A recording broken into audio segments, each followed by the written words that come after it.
first started, it was vinyl. You know, vinyl and reel-to-reel tape. You know, I bought 1,045,000 and I didn't eat lunch in school for years because I took all my money and bought records. People could see everything when you're playing vinyl. The record, it's a needle on there, they can hear it, they can feel it. Playing with records, you've got a physical thing and you know, you're looking at the colour of the labels and that's how you remember things. So yeah, I used to drag around crates of records around the world. I can't begin to tell you A, how heavy, B, how much I've spent in overweight luggage, and C, how many times I've had records stolen from me. I went to Hong Kong to do a show and everyone was on CD players and I was like, this is really interesting. Where's the turntable? There were a couple of companies that were coming out with rack-loaded CD players and they weren't very user-friendly.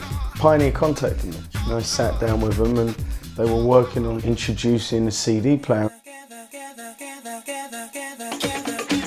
The CDJ 500 was for me the first method to test my own tracks and make bootlegs and start using tools in my vinyl sets. You open the top up, you drop the CD in, and it seemed to work. You still managed to retain the art of DJing as much as you could. And a lot of old school DJs didn't want to let go.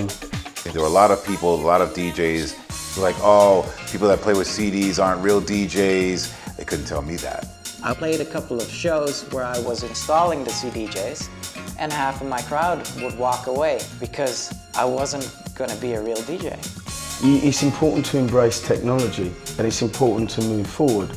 I could see that coming. I remember broadcasting to the whole country, these things will be the future. Mark my words, and I knew it was going to happen.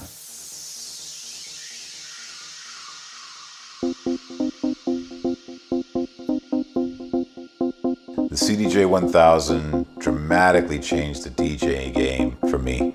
I remember looking at them thinking, what are those? Are those UFOs? And I remember it looking kind of familiar and alien at the same time. And then the engineer said, okay, this is what it could do. And he took the wheel and he started scratching with it. And I was like, whoa, wait a minute. How are you doing that? It blew my freaking mind. You know, the only time I'd ever seen anyone scratch an optical disc was in the first Batman film. I was just amazed because I think every DJ, especially a scratch DJ, always wanted to be able to scratch or manipulate their own material. So the turntables were going into the back cupboards and the CD player, or the rise and rise of the CD player, was becoming more and more apparent. This became the CD player to have at every single club all over the world, and it happened in the space of barely a year. I think I came home and started putting together things that you weren't going to be able to do. Well, I can take this in the studio and use this as a studio tool. The sound is great. There's no wow or flutter. There's no fluff on the needle. You can have as much bass as you like. It then became not about going to the record shop and buying tunes. It became about downloading them. Now, if you had to buy all your tracks and download them, did you really need to burn them onto CD?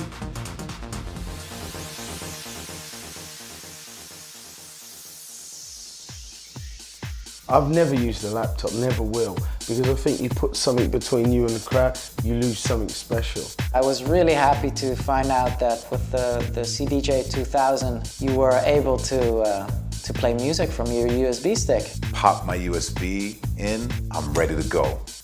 Programming cue points was a whole new thing. Looping, a whole new world opened up.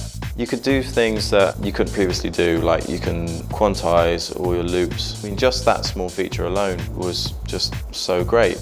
Well, the record box software became a very integral part of the entire Pioneer experience. It allowed you to also see what you were playing during the set. So immediately, if I record a set, I would now have a record of what I was playing. So with the launch of the CDJ 2000 Nexus, Pioneer stepped into another revolutionary and futuristic realm. I just find it a lot slicker. It added more layers and dimensions to what I'm able to do during a live performance.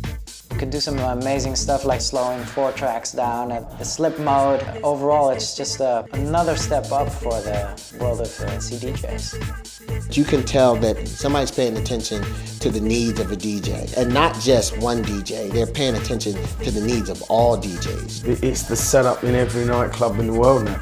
Who knows where we're going to be in 20 years, right? But what I do know, and what I have seen, that Pioneer are not scared to embrace that. They led every step of the way.